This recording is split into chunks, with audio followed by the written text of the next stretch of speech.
Hey everybody, this is Herschel Froome from High School Top 200. This review is on Feilding versus St. Peter's School in Cambridge. And this is the CNI competition. CNI competition is the Central North Island ones, if you don't know about it.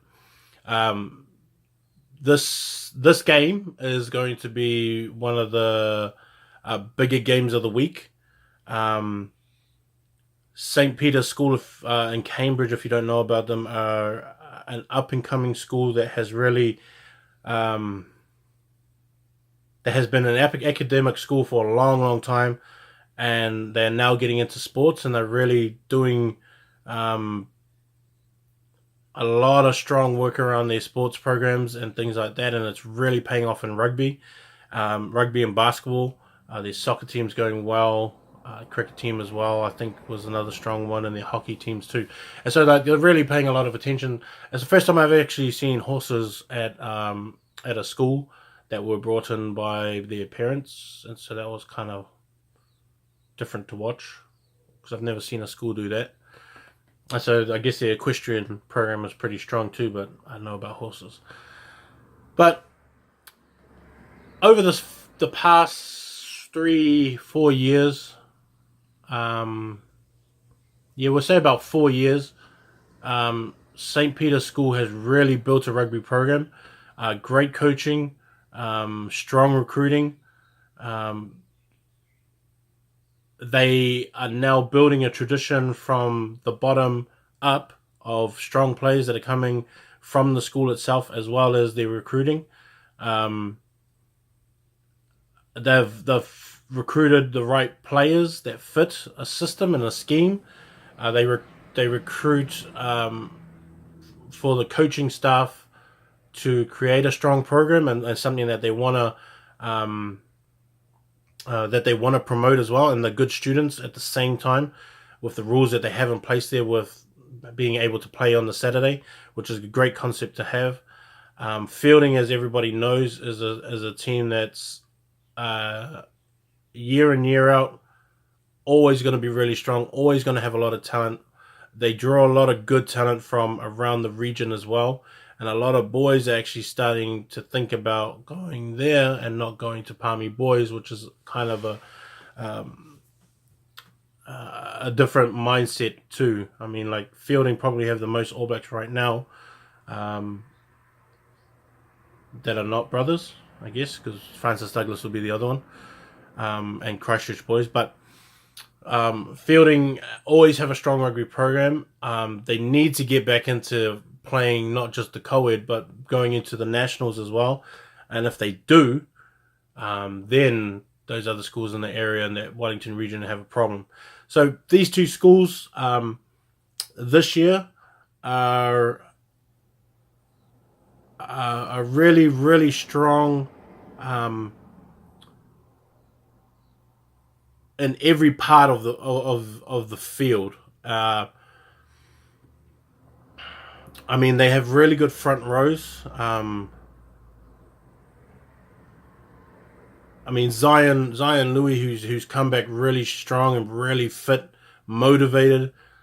He's shaping up to be one of the better, stronger props in the region in the Chiefs region. I guess he made a goal for himself, and he came back came back in shape, came back fit and fast, looked stronger, and once he gets his scrumming technique down, where it just becomes normal, people are going to have a real problem with St. Peter's, and it's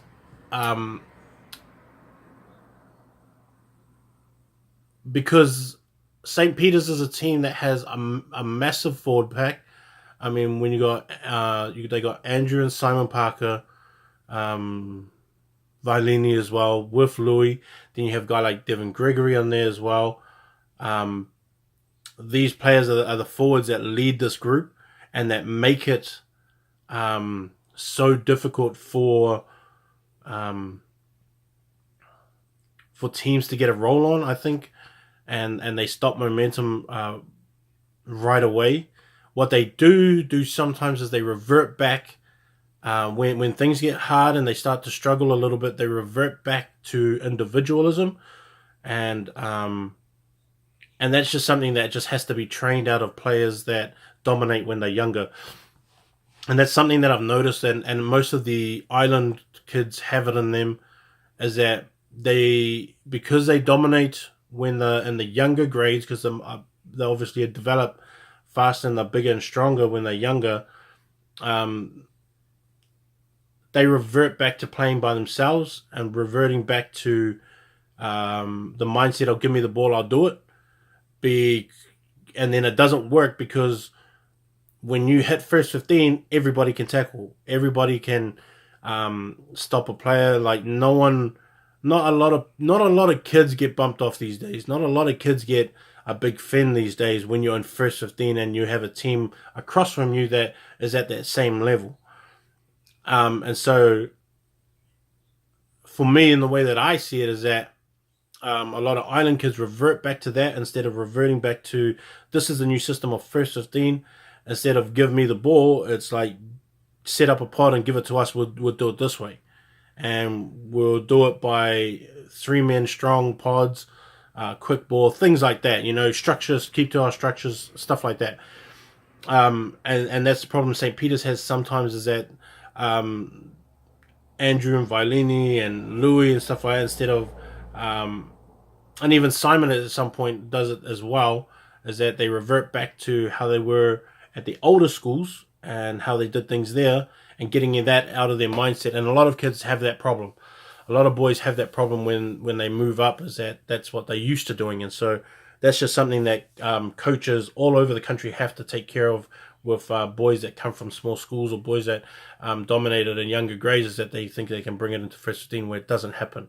It just doesn't work the same. For Feilding, they have a lot of strong players from James Bolton, who's the guy that I think is going to be a New Zealand secondary school player this year, and I think that he's kind of on the way already. And one thing, because he's their captain this year too, co-captain, I think, with Josiah. And so those guys do things in a different way. I think because they've come into a system, or they've been in a system for so long that they know how to play, it just seems to work out a lot for them. I mean, just looking at their roster, Leo Wiki is going to be the guy that really fronts up that front row, and he could be a guy that I think as well that has a shot at the Hurricanes under 18s. Because of the way that he played last year, I thought he was really strong last year too. Obviously not in the finals against St. Peter's, because there were just a lot of players that didn't have a good game in that game. It's just one of those things. But Leo, TK, Howden will be another one. Mark Coogan is another. Is that his name? Yeah, Mark Coogan, who's another young player. TK and Mark play in locks so that James plays blindside.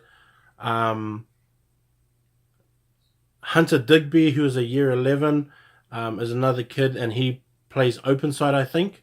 And I'm not too sure how consistent he is at open side, but I know that he does play open side for them.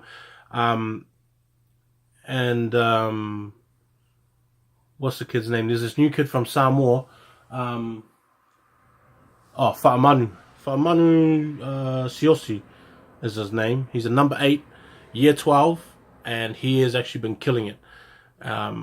He's a kid that they have to watch for as well. I'm not too sure what school he went to in Samoa. Like, I don't think he's a Pesenga kid. Oh, he might be. Or St. Joe's or Avele, I'm not too sure, but he was dominating over there, and he's actually come here and really adapted to the game, and so he's another kid that they have to watch out for. Now, Leighton Manuel is their first 5, and probably the kid that you'd have to shut down first, and that's where Devon will have to come up into it because Devon will have to shut him down. And I think Leighton plays quickly and gets the ball out of his hands as fast as possible. And I think the way that he thinks and the quickness of how he thinks, and then the organizers really suits the way that Feilding plays. And I think that he's kind of the key to this. And I think if you shut him down, apply pressure to him all the time, don't give him a rest, kind of be like when he gets, I guess, make him hit the ground all the time, or make sure he gets up all the time. Once he, even if he passes that ball out, push him, try and get him off his game that way. I mean, he's a strong-minded kid as well, but if you wanted to win, and he's the way to do it, I would try and disrupt his game as much as possible. That's obviously within the rules. I'm not telling you to go up and do a Superman punch or anything like that. I'm just saying disrupt his game. Make sure that he feels uncomfortable. Make sure that he feels that the pressure is there and that it's coming at him. Because you don't want the ball to get to Josiah, because obviously Josiah and Drew Drew Wild at the back. Once Josiah and Drew get the ball at the back, and two other guys that I think are New Zealand secondary school players as well, once those two guys get the ball, it kind of becomes unfair as well, because Josiah is so good with the ball in hand. He's got such good feet. He's got really good fend. He's strong, physical, things like that. And then even Drew, once he gets the ball as well, is that he just flies through. His timing is great. They've just got this chemistry between both of them where they can pick and play off each other. And the other Samoan kid that they have, but I think this kid's from Wanganui, Falesiu, I think his name is. Yeah, I think his first name is Falesiu, but I think he's from Wanganui. But he ripped up at the under 16 Hurricane tournament for Wanganui, and he went to one of those schools from up there. And so he's another kid to watch out for. Now, where I think they're going to win is I think they cancel each other out on talent, because you still got Polo, you still got PJ, you got guys like that, and the backline for St. Peter's, and those two will come up against, like, that's another good battle, as Falesiu and Josiah against PJ and Polo. That will be a good matchup in the midfield, and real physical as well. And I think there's going to be some massive hits in the game too, which will be real fun to watch. And they'll be playing down on Feilding, so if you're Feilding, go down there. I think talent-wise, everyone cancels each other out. Coaching staff, I think, cancelled each other out, because both coaching staffs on both sides are really, really good and really, really structured and real patient in the way that they play the game and structure the games. And I think it's going to come down to fitness at the end of the game. It's going to come down to fitness and who lasts the longest, because, like I said, talent is something that they cancel each other out on. Game plans are going to be similar. Coaching staffs cancel each other out. And I think the fitness level is going to be who can execute their game plan, play in and play out every single time. Defense is going to be the same thing. It's going to cancel themselves out as well. So I think it's down to the fitness and who's actually put in work. And I guess that's where the preseason trainings and training camps and stuff will pay off, is that how ready fitness-wise are you for this up-and-coming year. I pick Feilding to win this, and I'll pick them to win this 27-23. It's going to be done in Feilding, so go and have a look. It's going to be one of those hard ones, and that's my review I'm Herschel Froon. Peace.